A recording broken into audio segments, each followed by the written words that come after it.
ஓம் சாந்தி. எல்லோரும் குஷி குஷியாக இருக்கிறீங்களா? 20/2/2026 சக்கர முரளி பாப்தாதா சொல்கிறாங்க, இனிமையான குழந்தைகளே,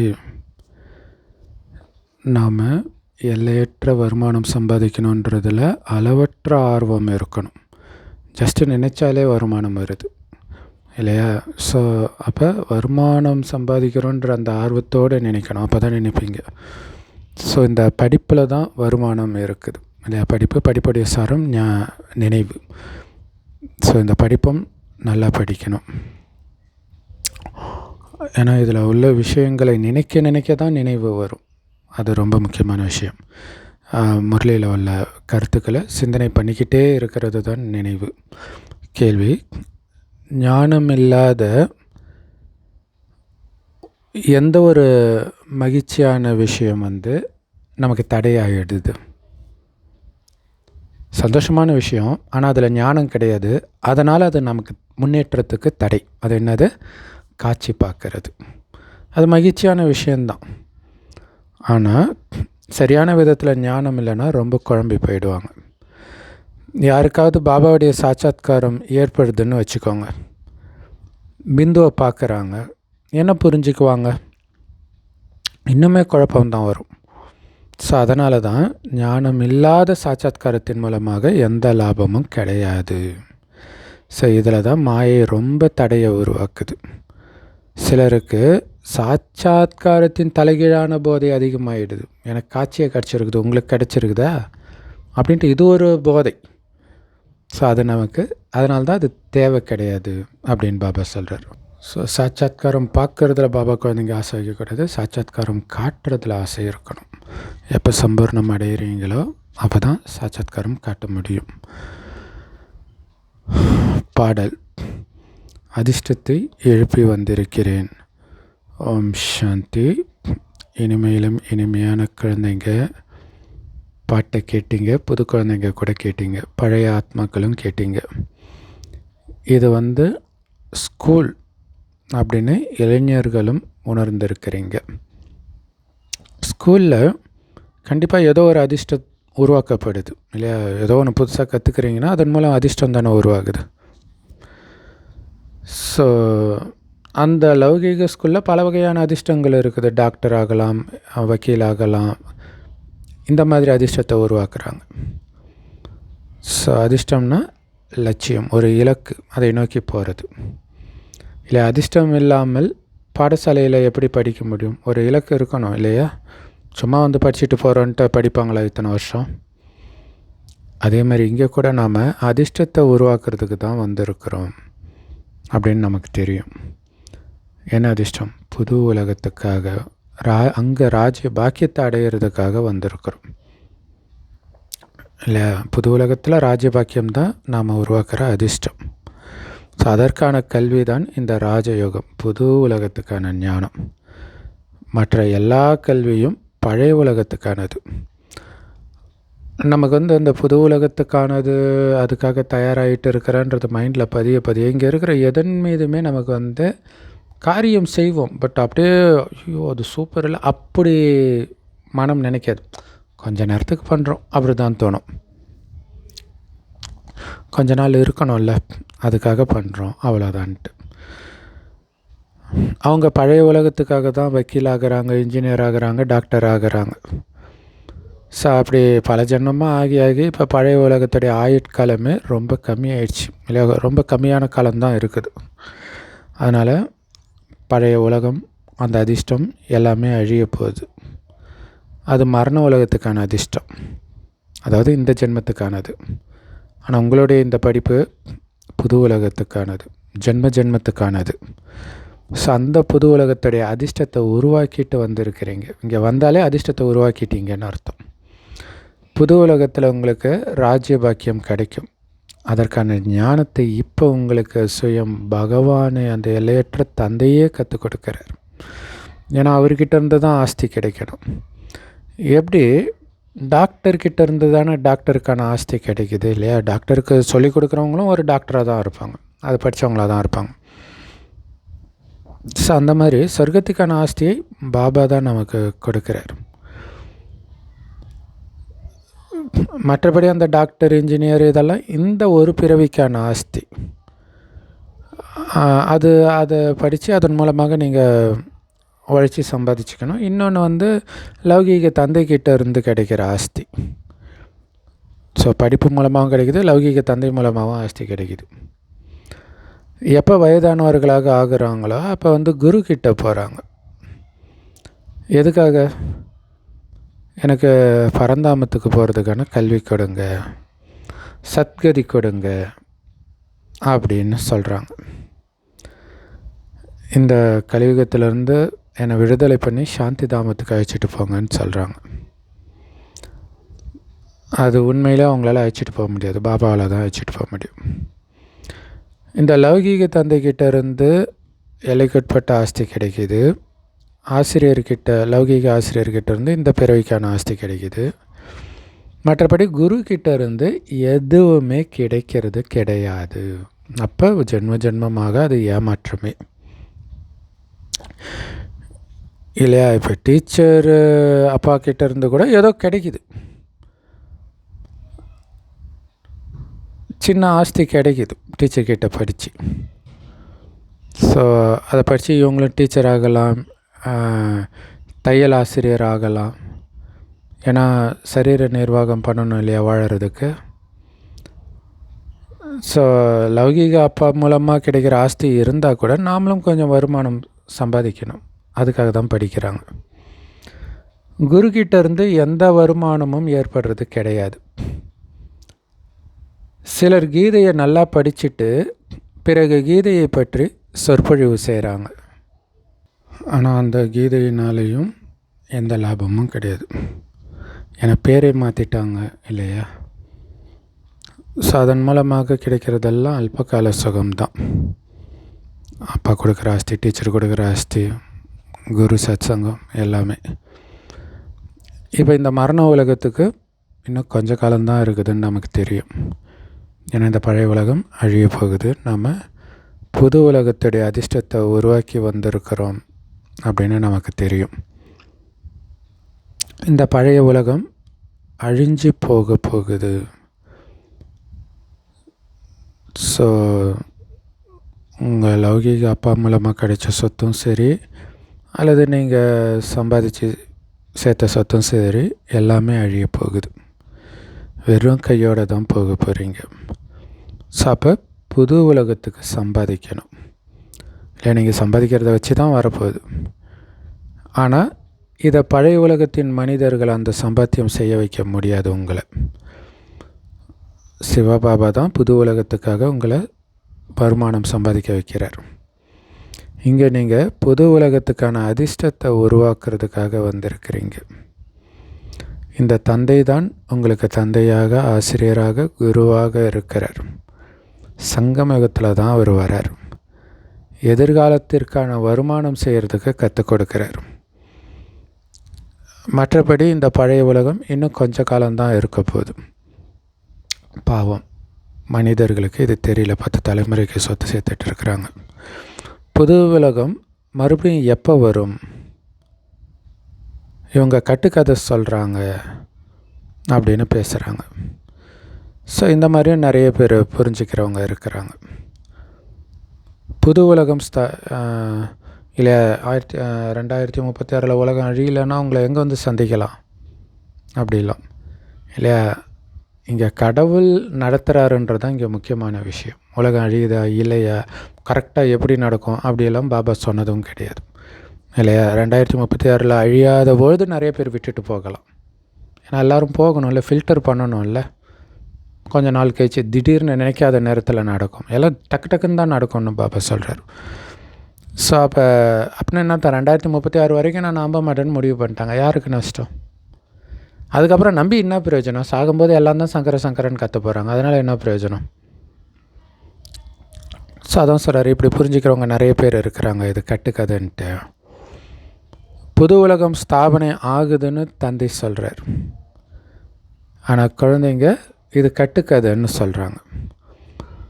புது உலகத்துக்காகத்தான் ஞானத்தை கொடுத்து வளர்த்து அழைச்சிட்டு போகிற தந்தையாக, டீச்சராக, சத்குருவாக பாபா இருக்கிறாருன்னு குழந்தைகளாகிய நீங்கள் புரிஞ்சிருக்கிறீங்க. சாந்தி தாமம் சுகதாமம் அழைச்சிட்டு போகிறதுக்காகத்தான் பாபா வர்றதே. இல்லை, இங்கேருந்து அழைச்சிட்டு போகிறதுக்கு தான் அவர் வராரே. சிலர் அதிர்ஷ்டத்தை உருவாக்கலை, எதையும் புரிஞ்சிக்கலை அப்படின்னு அர்த்தம். இந்த மாதிரி ஏடகூடமாக கேள்வி கேட்டுட்டு இருக்கிறாங்க அப்படின்னா. ஏன்னா இல்லையா, அப்போ உன்னை எங்கே சந்திக்கலான்னா, இப்போ அவன் யோசிக்கிறது நிச்சய புத்தி இல்லாமல் எங்கே பாபா நினைக்கிறது.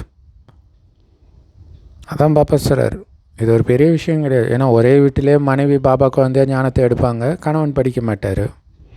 குழந்தைங்க படிப்பாங்க, அப்பா அம்மா படிக்க மாட்டாங்க. இப்படி நடந்துக்கிட்டு தானே இருக்குது இல்லையா. பார்க்குற எத்தனை பாபா குழந்தைங்க வீட்டில் இப்படி தானே நடக்கும். ரொம்ப ரேர் தான் எல்லாருமே பாபா குழந்தையாக இருக்கிறது. ஆரம்பத்தில் குடும்பமாக வந்தாங்க. ஆனால் மாயையுடைய புயல் தாக்கும்போது ஆச்சரியத்தோடு கேட்டவங்க, மற்றவங்களுக்கு சொன்னவங்கெல்லாம் பாபா விட்டு போயிட்டாங்க. அதான் பாபா சொல்கிறார், ஆச்சரியமாக கேட்பாங்க, பாபாவுடையவராக ஆவாங்க, நல்லா படிப்பாங்க. இருந்தாலும் ஆஹா மாயா அப்படின்னு சொல்லுவார் வழக்கமாக. இன்றைக்கி என்ன சொல்கிறார், ஆஹா இயற்கையான நாடகமே, ஆஹா ஆஹா மாயா ஆஹா அப்படின்னு சுயம் தந்தையே பாடுறார் இல்லையா. அதுக்கும் பவர் இருக்குது இல்லையா. ஸோ நாடகத்துடைய விஷயம் தானே நடந்தது. நாடகத்தில் பதிவாகாதது ஒன்றும் நடக்கலையே, ஏன் கவலைப்படணும்? ஃபில்டர் பண்ணணும் இல்லை, எல்லாம் நடக்கும். அதையும் மீறி தைரியமாக இருக்கிறதுல தான் இருக்குது. கணவன் மனைவி ஒருத்தர் டைவர்ஸ் பண்ணிடுறாங்க, குழந்தைங்க தந்தையை விட்டுட்டு போயிடுறாங்க. இங்கே அந்த மாதிரி விஷயம்லாம் கிடையாது. இங்கே டைவர்ஸ்லாம் பண்ண முடியாது. ஏன்னா குழந்தைங்களுக்கு உண்மையான வருமானத்தை செய்ய வைக்கிறதுக்கு தான் பாபா வந்திருக்கிறார். அதனால் பாபா யாரையுமே ஒருபோதும் கீழே தள்ளி விடுறது கிடையாது, டைவர்ஸ் பண்ணுறது கிடையாது. ஏன்னா அவருக்கு தெரியும் குழந்தைங்க நிறைய பேர் இப்படி தான் இருக்கிறாங்கன்ட்டு. அவர் எப்பவும் வெறுக்கிறது கிடையாது. விழுந்த குழந்தையும் எழுந்து வரணுன்ற சுபபாவனை தான் வைக்கிறார். பதித்த பாவனனாக கருணை உள்ள உடையவராக இருக்கிறார் இல்லையா. அவர் தானே துக்கத்திலிருந்து விடுவிக்கிறார். நம்மளை வழிகாட்டியாகி கூடவே அழைச்சிட்டு போகிறவராகவும் இருக்கிறாரு. நான் உங்களை கூடவே அழைச்சிட்டு போவேன்னு எந்த லௌகிக குருவும் சொல்ல முடியாது. அப்படி எந்த குருவாவது சொல்லி பார்த்துருக்குறீங்களா, கேள்விப்பட்டிருக்கிறீங்களா? ஸோ இத்தனை பேர் பாபாவை ஃபாலோ பண்ணுறவங்களாக இருக்கிறாங்க. ஒருவேளை நீங்கள் சரீரத்தை விட்டீங்கன்னா சரி, இது அவங்கள கேட்க சொல்கிறார். அந்த சாது சன்னியாசி குருக்கள் இருக்கிறாங்க இல்லையா, அவங்கக்கிட்ட கேளுங்க, இத்தனை பேர் உங்களை ஃபாலோ பண்ணுறாங்களே, சத்யசாய் பாபா சங்கராச்சாரியெலாம் இருக்கிறாங்க இல்லையா, இத்தனை பேர் உங்களை ஃபாலோ பண்ணுறாங்களே, நீங்கள் சரீரத்தை விடும்பொழுது உங்களை ஃபாலோ பண்ணுறவங்களாம் அழைச்சிட்டு போவீங்களா அப்படின்னு குருமார்கள் கிட்ட கேளுங்க. அவங்க ஒருபோதும் என்னை ஃபாலோ பண்ணுறவங்கள நான் அழைச்சிட்டு போவேன்னு ஒருபோதும் சொல்ல மாட்டாங்க. அப்படின்னு நடக்கவும் முடியாது. ஆனால் அதுக்கு பதிலாக ஒரு பொய் சொல்லுவாங்க. என்ன தெரியுமா? நான் இந்த உடம்புல இல்லாட்டினாலும் உங்களுக்கு துணையாக இருப்பேன். உங்களுக்கு அது ஒரு கடவுள் மாதிரி தன்னை மாற்றிக்கிறதுல ஒரு சந்தோஷம். மற்றபடி நான் எல்லோரையும் சாந்தி தாமத்துக்கு அழைச்சிட்டு போவேன்னு ஒருபொழுதும் யாரும் சொல்ல முடியாது. அதே மாதிரி நீங்கள் எங்களை கூடவே அழைச்சிட்டு போவீங்களான்ற கேள்வி கூட யாரும் கேட்க முடியாது, கேட்குறதும் கிடையாது. பகவானுடைய மகா வாக்கியம், நான் உங்களை அழைத்து செல்வேன். இது சாஸ்திரத்தில் கூட இருக்குது. கொசு கூட்டம் மாதிரி எல்லோரும் போவாங்க. சத்தியுகத்தில் மக்களும் ரொம்ப கம்மியாக தான் இருப்பாங்க. அப்போ இங்கே இருக்கிறவங்களாம் காலியானால் தானே அங்கே கம்மியாக இருப்பாங்க. பாருங்கள் கலியுகத்தில் எத்தனை பேர் இருக்கிறாங்க. ஸோ சரீரத்தை விட்டு ஆத்மாக்கள் கணக்கு வழக்குகளை முடிச்சிட்டு போயிடுவாங்க. கண்டிப்பாக பாவனை இருக்குது. இவ்வளோ மனிதர்கள் இங்கே இருக்க முடியாது, சொர்க்கத்துக்கு வர முடியாது. இப்போ நாம் வீட்டுக்கு போகணும், இந்த சரீரத்தை விடணும் அப்படின்னு குழந்தைங்க நல்ல முறையில் தெரிஞ்சிருக்கிறீங்க.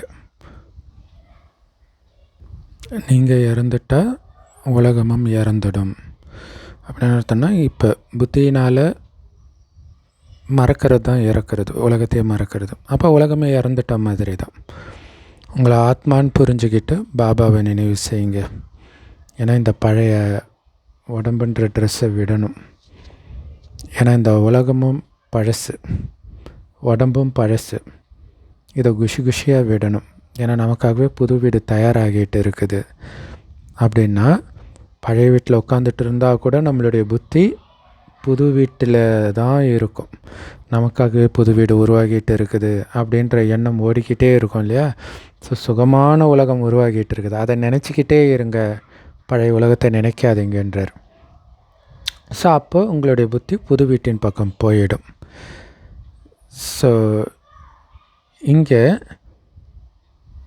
இப்படி ஒரு மனநிலையை நீங்கள் உருவாக்கணும். எனக்காக அங்கே உருவாகிட்டு இருக்குது அப்படின்ட்டு. அப்படி பண்ணும் பொழுது பழைய வீட்டில் இருக்கிற பற்றுதல் முழுசாக நீங்கி புது உலகத்தின் மீது அந்த பற்று வந்துடும். இல்லை எதை நினச்சிக்கிட்டே இருக்கிறீங்களோ, இப்போ ஒரு பையன் ஒரு ஸ்கூலை விட்டு இன்னொரு ஸ்கூலுக்கு போகிறான்னு வச்சுக்கோங்களேன், பழைய ஸ்கூல் நினைவெல்லாம் போயிடும். ஏன்னா அங்கே வேறு ஒரு இடத்துல இருக்கிறான். அந்த நினைவு அந்த இடத்துல இருந்தாலும் அந்த இடத்துல இருக்கிறன்ற நினைவு அவனுக்கு வருது. ஆனால் அந்த இடத்துல இல்லாமலே அந்த நினைவை எடுத்துகிட்டு வர வைக்கிறது தான் பாபா கொடுக்குற ஞானம். இல்லை சொர்க்கத்துக்கு போகாமலே சொர்க்கத்தில் இருக்கிற நினைவை எடுத்துகிட்டு வரணும், சொர்க்கத்தில் இருக்கிற மாதிரியே. அப்போ தானாகவே இந்த பழைய உலகத்தின் நினைவு போயிடும். அங்கே எல்லைக்குட்பட்ட விஷயம் பாபா சொல்கிறது எல்லையற்ற உலகத்தின் விஷயம். அங்கே எல்லைக்குட்பட்ட வீட்டை வச்சு பாபா உதாரணம் கொடுத்தாரு. இங்கே எல்லையற்ற உலகத்தின் விஷயத்தை சொல்கிறார். பழைய உலகத்து மேலே இருக்கக்கூடிய பற்றை நீக்கணும், புது உலகத்தின் மீது அந்த பற்றை வைக்கணும் இல்லையா? அந்த புது உலகத்துக்காக பழைய உலகத்தை விடுறோம். இந்த பழைய உலகம் அழிய போகுதுன்னு நமக்கு தெரியும். புது உலகம்தான் சொர்க்கம். அங்கே தான் நமக்கு ராஜ பதவி கிடைக்க போகுது. அதனால் இதை பற்றி சிந்தனையிலேயே யோகத்திலேயே எவ்வளவு நேரம் இருக்கிறீங்களோ, எந்த அளவுக்கு ஞானத்தை தாரணை பண்ணிகிட்டே இருக்கிறீங்களோ, மற்றவங்களுக்கும் புரிய வைக்கிறீங்களோ, அந்த அளவுக்கு குஷியின் அளவு அதிகரிச்சுக்கிட்டே இருக்கும்ன்ற இல்லையா? பாபாவுடைய நினைவு, ஞானத்தை தாரணை, மற்றவர்களுக்கு புரிய வைக்கிற சேவை, இதிலையே பிஸியாக, இதில் மட்டுமே பிஸியாக இருந்தால் குஷி இருந்துக்கிட்டே இருக்கும். ஏன்னா இந்த உலகம் அவ்வளோ துக்கம் நிரம்பியது. இதை விட்டாலே துக்கம்தான் ஃபீல் ஆகும். ஸோ இது மிகப்பெரிய பரீட்சை. இந்த பரீட்சையே குஷியாக இருக்கிறது தான் ஆன்சர். ஒரு கொஸ்டினுக்கும் ஆன்சர்னா என்ன நடந்தாலும் நீங்கள் குஷியாக இருக்கணும். நாம் சொர்க்கத்தின் 21 பிறவிக்கான ஆஸ்தியை அடைஞ்சிட்ருக்கிறோம். சாதாரண விஷயம் கிடையாது. அதை தான் ஞாபகப்படுத்த சொல்கிறார். இதுதான் அங்கே பரலோக ராஜ்யம் பக்கத்தில் வந்துடுச்சுன்ட்டு பைபிளில் வெளிப்பட்டு இருக்கும். 21 பிறவிக்கு பணக்காரர் ஆகிறது சாதாரண விஷயமா? எவ்வளோ பெரிய போதை இருக்கணும். இந்த ஒரு ஜென்மம் ஜஸ்ட் பணக்காரன் ஆகிறேன்ற அந்த நினைவில் இருந்தாலே பணக்காரன் ஆகுறீங்க, அதுவும் 21 ஜென்மத்துக்கு. ஸோ அப்படி ஆகிறது நல்லது தானே? நீண்ட ஆயுள் நல்லது தானே?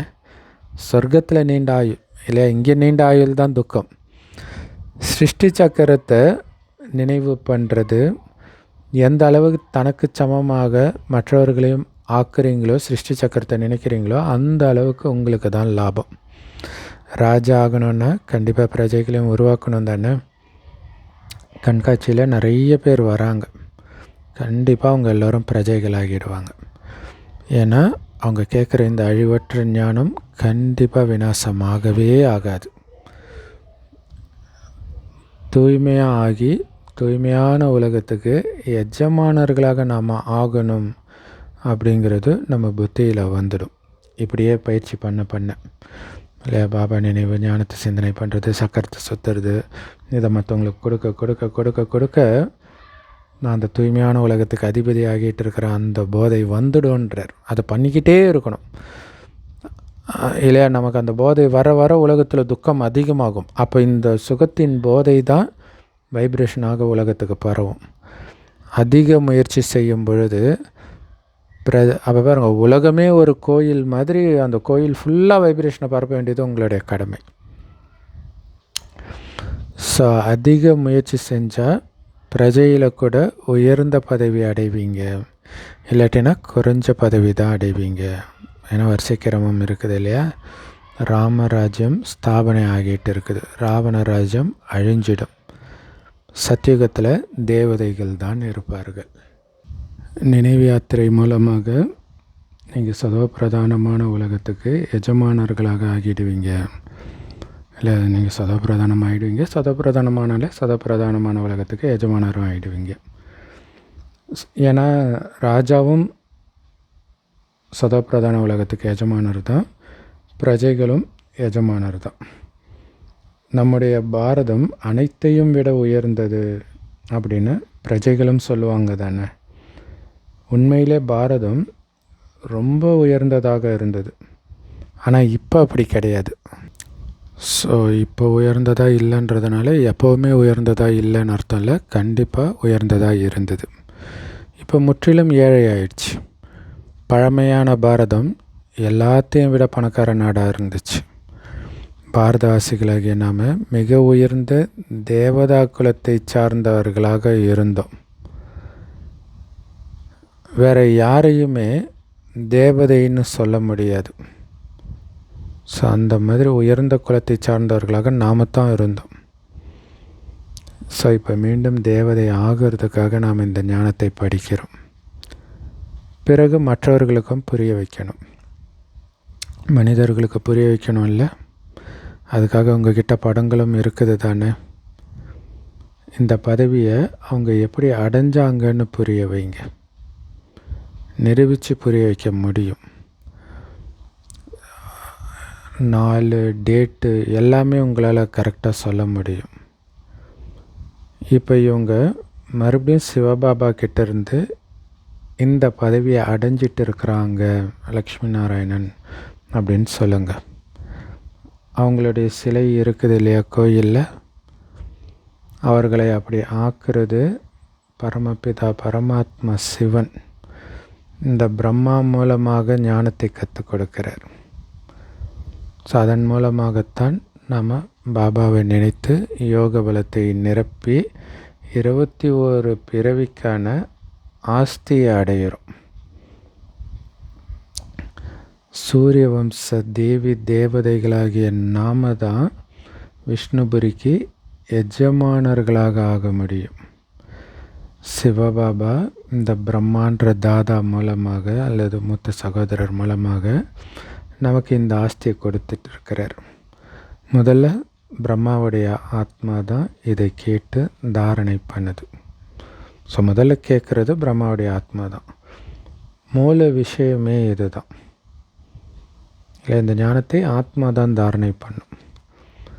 சிவபாபாவுடைய சித்திரத்தை காட்டுறீங்க, படத்தை. இந்த படம் பரமபிதா பரமாத்மா சிவனுடையது.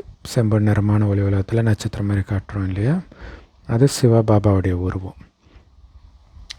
மற்றபடி இந்த பிரம்மா விஷ்ணு சங்கர் சூக்ஷ்மவாதனத்தில் இருக்கக்கூடிய தேவதைகள், அவங்களுக்கு சூக்ஷ்ம உடல் இருக்குது. மற்றபடி பிரஜாபிதா பிரம்மாவோ கண்டிப்பாக இங்கே தான் தேவை. அவர் மூலமாக தான் பிரஜைகள் உருவாக்கப்படுறாங்க. அதாவது இங்கே இது பிரஜைகளின் ஆட்சி இல்லையா, அனைத்து பிரஜைகளுக்கும் அப்பாவாக அவர் இருக்கிறார். அந்த பிரஜாபிதா பிரம்மாவுக்கு பல பிரம்மா குமாரிகள் இருக்கிறாங்க. எது வரைக்கும் பிரம்மாவுக்கு குழந்தை ஆகலையோ, பிராமணன் ஆகலையோ, அது வரைக்கும் சிவபாபா கிட்டேருந்து உங்களால் எப்படி ஆஸ்தி அடைய முடியும்? ஏன்னா பிரம்மா மூலமாக தான் ஞானம் கிடைக்கிது. பிரம்மா மூலமாக ஜென்மம் எடுத்தால்தான் உங்களுக்கு சிவபாபாவுடைய ஆஸ்தி கிடைக்கும். இங்கே விகார பிறப்பு கிடையாது, அது வாய்ப்பு கிடையாது. இத்தனை குழந்தை எப்படி பெற்றுக்க முடியும்? ஸோ இங்கே முகவம்சாவளின்னு பாடப்பட்டிருக்குது இல்லையா, வாய் வழியாக பிறந்த வம்சம். நாம் பிரஜாபிதா பிரம்மாவுடைய வாய் வழி வம்சத்தினர்னு நீங்கள் சொல்கிறீங்க. மற்றவர்கள் உலகாயுத குருக்களை பின்பற்றக்கூடியவர்களாக இருப்பாங்க, அந்த பிராமணர்கள். ஆனால் இங்கே நீங்கள் ஒரே ஒருத்தரைத்தான் தந்தை, டீச்சர், சத்குருன்னு சொல்கிறீங்க. அதுவும் பிரம்மாவை சொல்லலை, நிராகார சிவபாபாவை சொல்கிறோம். ஏன்னா அவர் தான் ஞான கடலாக இருக்கிறார், சிருஷ்டியுடைய முதல் இடைக்கடையின் ஞானத்தை கொடுக்கிறார். ஸோ டீச்சராகவும் அந்த நிராகார சிவபாபா தான் இருக்கிறார். இந்த சாக்காரத்தின் மூலமாக, அதாவது சாக்கார உடல் கொண்ட பிரம்மா மூலமாக இந்த ஞானத்தை நமக்கு கொடுக்கிறார். ஆத்மா தான் இந்த ஞானத்தை பேசுது. என்னுடைய சரீரத்தை தொந்தரவு பண்ணாதீங்கன்னு ஆத்மா தான் சொல்லுது. ஸோ ஆத்மாவுக்கு துக்கம் வரும்பொழுது இது புரிய வைக்கப்படுது. விநாசம் எதிரில் இல்லையா, துக்கத்தின் உச்சத்தில் தான் பாபா இந்த ஞானத்தை கொடுக்குறாரு. விநாசம் எதிரிலே இருக்குது. கடைசியில் எல்லோரையும் அழைச்சிட்டு போகிறதுக்காகத்தான் பரலோகிக தந்தை வரார். மற்ற எல்லாம் அழிஞ்சு போயிடும். ஏன்னா இது மரண உலகம். பாருங்கள், சொர்க்கத்தில் உலக அழிவை பற்றி பாபா பேசலை. ஏன்னா அந்த ஞானம் துக்கத்தை கொடுக்கும். ஏன்னா அங்கே அவ்வளோ சுகமாக இருப்பாங்க. ஆனால் இப்போ ஆத்மா துக்கத்தை அடையும் போது சொல்கிறார் உலகம் அழிய போகுதுன்ட்டு. அழிஞ்சால் பரவாயில்லன்னு நினைக்கிற ஒரு நேரத்தில் சொல்கிறார். அந்த அளவுக்கு துக்கம் தாங்க முடியல. அப்போ அதே உலக அழிவுன்ற விஷயம் துக்கத்தை சொர்க்கத்தில் சொல்லியிருந்தால் துக்கம் கொடுத்துருக்கோம். ஆனால் அதே வார்த்தை இன்றைக்கி சுகத்தை கொடுக்குது. இது அழிய போது உன்னை சுகமான உலகத்துக்கு அழைச்சிட்டு போகிறதுக்கு தான் நான் வந்திருக்கிறேன். இது மரண உலகம் அப்படின்னு பாபா சொல்கிறார். ஆனால் இதே பூமியில் தான் சொர்க்கம் உருவாக போகுது. தில்வாலா கோயில் உருவாக்கப்பட்டு இருக்குது இல்லையா, கீழே தபஸ்யா பண்ணிகிட்டு இருக்கிறாங்க, மேலே சொர்க்கத்தை காட்டுறாங்க. இல்லைனா வேறு எங்கே காட்டுறது? அப்போ சொர்க்கத்துக்கு போகிறதுக்கான முயற்சி இங்கே தபஸ்யா பண்ணுறாங்க. அது மேலான உலகம், மேலே இருக்கிற உலகம் கிடையாது, உயர்ந்த உலகம் சொர்க்கம். அதனால் அதை மேலே காட்டிட்டாங்க. ஏன்னா ரெண்டுத்தையுமே கீழே காட்ட முடியாது, வெவ்வேறு காலம் இல்லையா. மேலே தேவதைகளுடைய சித்திரம் காட்டப்பட்டு இருக்குது. அவங்களும் அங்கே தான் இருப்பாங்க. ஆக்சுவலாக நம்ம ஊர் தஞ்சாவூர் பெரிய கோயில் இருக்குது இல்லையா, பெரிய நந்தி இருக்குது. அந்த நந்திக்கு மேலே பார்த்திங்கன்னா மேலே சவுறு இருக்கும், சன்ஷேடு. அதில் பார்த்திங்கன்னா கிருஷ்ணருடைய படம் தான் வரைஞ்சிருக்கும் சொர்க்கத்தில். இப்போ சொர்க்கத்தின் காட்சி அங்கே போகிறதுக்காக இங்கே பாபாவை நினச்சி யோகத்தில் நந்தி இருக்குது.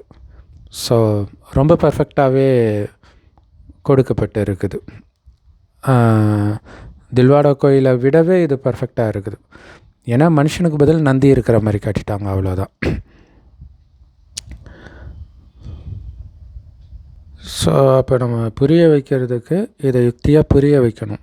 பாருங்கள், தேவதைகளும் இங்கே தான் இருப்பாங்க. அதனால்தான் இவங்க யோகம் பண்ணுறதுனால மேலே இருக்கிறதா காட்டிட்டாங்க. மற்றபடி இதே பூமியில் தான் இருப்பாங்கன்னு புரிய வைக்கணும். கோயிலில் போய் புரிய வைங்க. இது சிவபாபாவுடைய நினைவு சின்னம் தில்வாடா கோயில். அந்த சிவபாபா நமக்கு இப்போ சொல்லி கொடுத்துட்ருக்கிறார். ஆனால் உண்மையில் அவர் ஒரு சின்ன புள்ளி தான், இன்னொருத்தர் உடம்புல சொல்லி கொடுக்குறார். ஸோ சின்ன புள்ளியாக இருக்கிறதுனால புள்ளியை வச்சு பூஜை பண்ண முடியாது இல்லையா, பாலாபிஷேகம் பண்ண முடியாது இல்லையா. அதனால் பெருசாக சிவலிங்கத்தை உருவாக்கிட்டாங்க. மற்றபடி உண்மையிலே அவர் இவ்வளோ பெருசு கிடையாது. இப்போ விஷ்ணு கோயிலில் கூட விஷ்ணு சிலை பெருசாக இருக்குது, அதுக்காக விஷ்ணு பெருசாக இருக்கிறார். புருவங்களுக்கு நடுவில் நட்சத்திரம் மாதிரி ஆத்மா ஜொலிக்குது அப்படின்னு பாடப்பட்டு இருக்குது.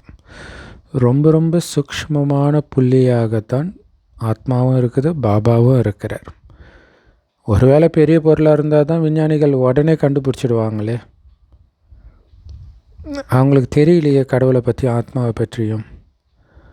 1000 சூரியனை விட பிரகாசமானவராக கடவுள் இருக்கிறாருன்னு வேதத்தில் சொன்ன மாதிரிலாம் நிஜத்தில் கிடையாது.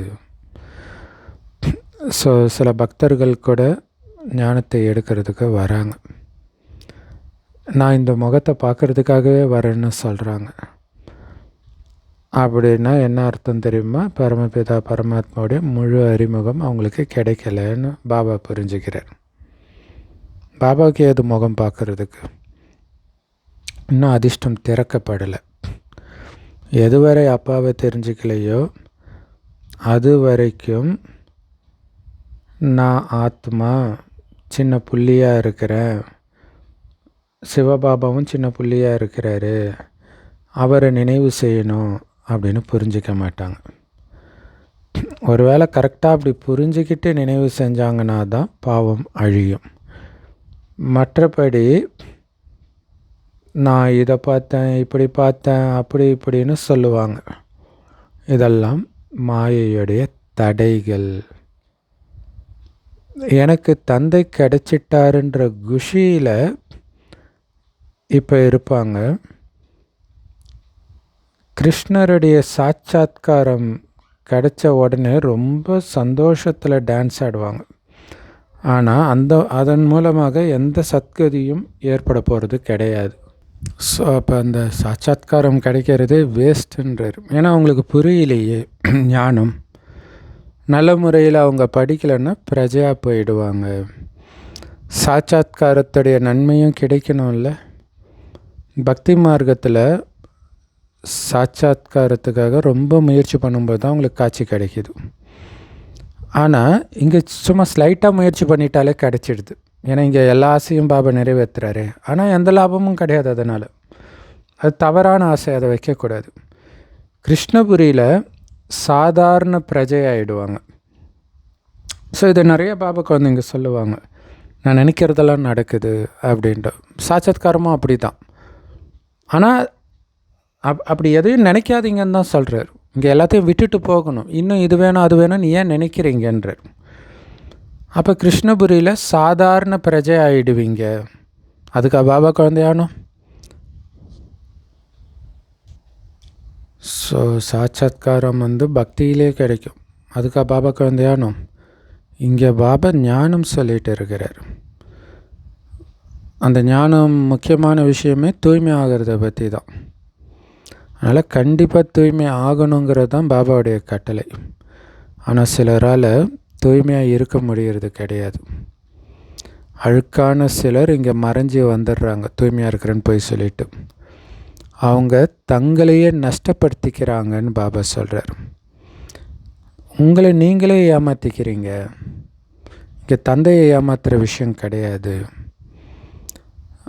பாபாவை ஏமாற்றி அதாவது பணம் பெற போகிறீங்களா என்ன? சிவபாபாவுடைய ஸ்ரீமத் படி நியமப்படி நடக்கலை அப்படின்னா உங்கள் நிலை என்ன ஆகும்? அதிர்ஷ்டம் இல்லைன்னு புரிஞ்சிக்க முடியும். படிக்கலை, மற்றவங்களுக்கும் துக்கம் கொடுத்துக்கிட்டே இருக்கிறாங்க அப்படின்னா ஒன்று அதிகப்படியான தண்டனை அடைய வேண்டியிருக்கும், இன்னொன்று பதவி குறைஞ்சிடும். ஸோ அதனால் ஈஸ்வரிய நியமத்துக்கு புறம்பான எந்த காரியமும் பண்ணக்கூடாது. உங்களுடைய நடத்தை நல்லா இல்லைன்னா பாபா புரிய வைப்பார் இல்லையா? ஏன்னா வருமானத்துக்கான வழியை பாபா சொல்கிறார். அதுக்கப்புறம் நீங்கள் செய்கிறீங்களோ செய்யலையோ அது உங்கள் அதிர்ஷ்டம். தண்டனை அடைஞ்சு பிறகு வீட்டுக்கு போய் தானே ஆகணும். ஆனால் பதவி குறைஞ்சிடுமே, எதுவும் கிடைக்காம போயிடும். எவ்வளோ பெரிய நஷ்டம். ஸோ நிறைய பேர் வரதான் செய்கிறாங்க. ஆனால் இங்கே வர்றது பாபா கிட்டேருந்து ஆஸ்தி அடையிறதுக்காக. பாபா நாங்கள் சொர்க்கத்தின் சூரிய வம்ச ராஜ பதவியை அடைவோம் அப்படின்னு குழந்தைங்க சொல்கிறாங்க. ஏன்னா இது என்னது ராஜயோகம் இல்லையா? ராஜ பதவி தானே அடையணும். மாணவர்கள் ஸ்காலர்ஷிப் அடைவாங்க தானே. ஸோ வெற்றி அடைகிறவங்களுக்கு தான் ஸ்காலர்ஷிப் கிடைக்கும். யாரெல்லாம் ஸ்காலர்ஷிப் அடைகிறாங்களோ அவங்களுக்கான மாலை இது, வெற்றி மாலை. எந்த அளவுக்கு எப்படி பாஸ் ஆகுறாங்களோ அந்த அளவுக்கு உதவியும் கிடைக்கும். ஸோ இந்த மாலை உருவாக்கப்பட்டிருக்குது. ஸ்காலர்ஷிப் அடைகிறவங்க அதிக எண்ணிக்கையில் ஆகி ஆயிரக்கணக்கானவர்களாக ஆகிடுறாங்க. ராஜ பதவி தான் ஸ்காலர்ஷிப். யார் நல்லா படிக்கிறாங்களோ அவங்க மறைஞ்சு இருக்க முடியாது. புதுசாக வர நிறைய குழந்தைங்க பழையவர்களை விட முன்னாடி போவாங்க.